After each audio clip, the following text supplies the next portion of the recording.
Ukraine's audacious cross-border strikes on Russian territory have ignited a fresh chapter in the conflict, with Kyiv now openly seeking the deployment of long-range missiles.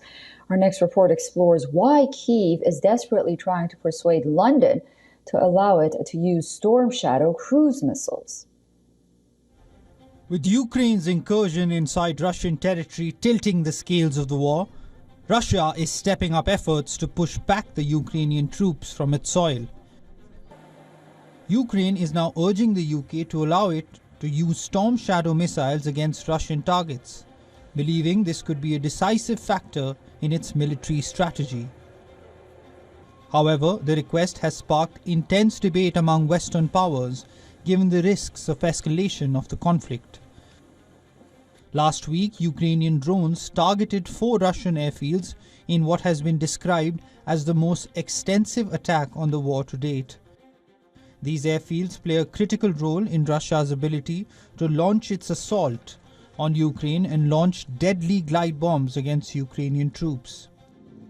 While Ukraine has already received permission to employ certain advanced Western weaponry inside Russia, including British Challenger 2 tanks and American HIMARS rocket launchers, the request for long-range missile strikes represents a significant escalation. Western governments have so far resisted such appeals.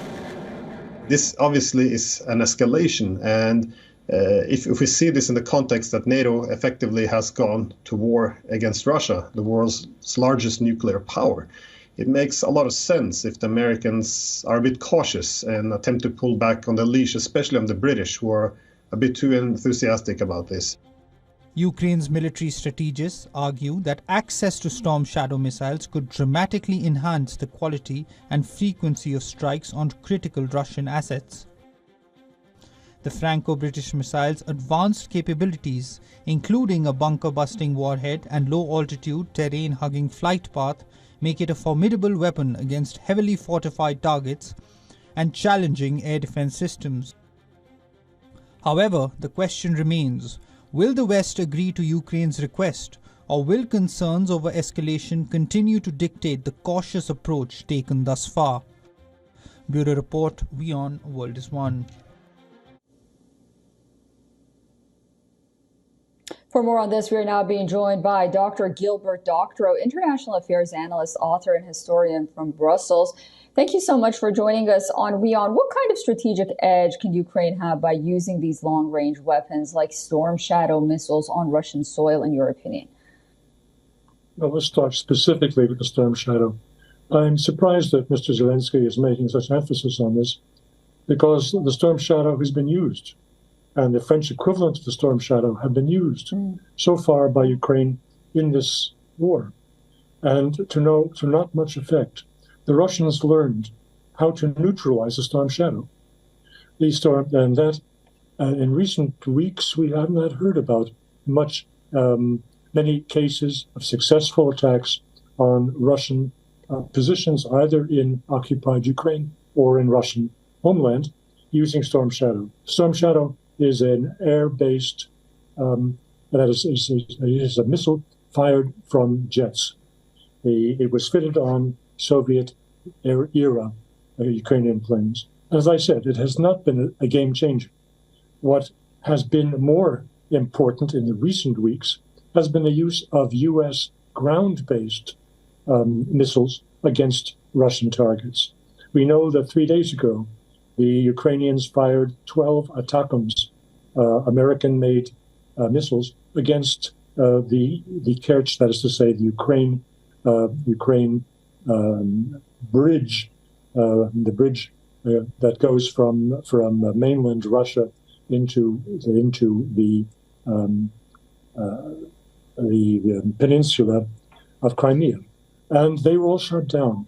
The United States built HIMARS, another ground-based missile, a weapon that has been extensively used by the Ukrainians, has not changed anything. I think let's update this to where we are today. The big discussion on Russian television in recent days has been the possible, in fact, the likely use of a different weapon, a long-range missile that is U.S. manufactured by Lockheed. It's called JASSM, J-A-S-S-M. That has a 400-kilometer range in one variant and a 900-kilometer range in another. However, the most salient fact about this missile is it is in a stealth program.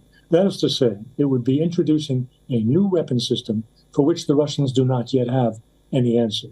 And this would be fitted on F-16s. You would place 2 of these on each F-16. The Russians have made it perfectly clear that if this proceeds, and they have reason to believe that those missiles have been dispatched by the United States to Poland, probably to Romania, and possibly also have been, through Moldova, been handed over to Ukrainians. If the use of that begins, then we will have a new stage in this war, which I hope we can talk about in a minute or two. Yes, let's talk about that. How do you see the Russia-Ukraine war shaping up in the near future, not only in lieu of these weapons, but if these weapons get introduced as well? If they're introduced, the Russians have already said what they will do. They will use tactical nuclear weapons to destroy the bases from which those F-16s are stationed. That is most likely in Moldova and quite possibly in Romania. But let me explain why they would use nuclear weapons, because people who have been in contact with me, readers of my blogs, have said, why use nuclear when you can destroy the F-16s with conventional Russian missiles, the Iskander? The reason is very simple. Russian nuclear doctrine is changing as we talk, and Russia, if it decides to destroy the F-16s, will do so very likely with tactical nuclear weapons to deliver a very strong message to NATO, which is don't even think of escalating further because we will be in nuclear war. Oh dear. All right. We'll be following this very closely. Thank you so much for that thorough analysis, Dr. Gilbert Doctorow. I look forward to speaking to you again very soon. Well, thanks for having me on your show. For all the latest news, download the WION app and subscribe to our YouTube channel.